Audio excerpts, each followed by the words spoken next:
ओडिशा फेरिले Olympics hockey hero Amit Rohidas Olympics रे क्रमागत ब्रोंज पदक जितिबा परे आज भुवनेश्वर फेरी विमान बंदर में पहुंचवा परे तांको विपुल स्वागत संबर्धना दिया जायतिला।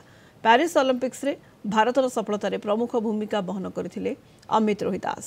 ए सफलता परे अमित को 4 कोटी टंका देबाकू राज्य सरकार बड़ घोषणा करिसेंती।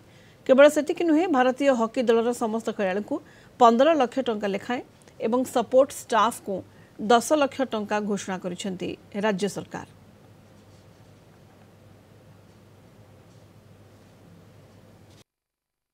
आज ओडिशा पहुंची मो बहुत खुशी लगुचे। ओडिशा गवर्नमेंट स्पोर्ट्स डिपार्टमेंट समस्त अधिकारी समस्त आसिक शुभेच्छा जनाते।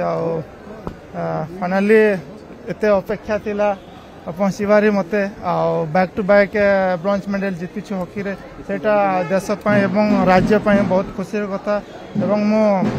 ओडिशा सरकार श्रीयुक्त मोहन माझी सार को बहुत बहुत धन्यवाद देवी।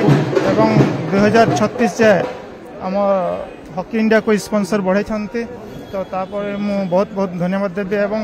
काली आम राष्ट्रपति द्रौपदी मुर्मू मैडम सहित भी भेट हलु। पीएम सर नरेंद्र मोदी सहित भी भेट हलु। लाल किला आमको डाकिकी पीएम हाउस रे भी आमको डाकिकी शुभेच्छा जनइले।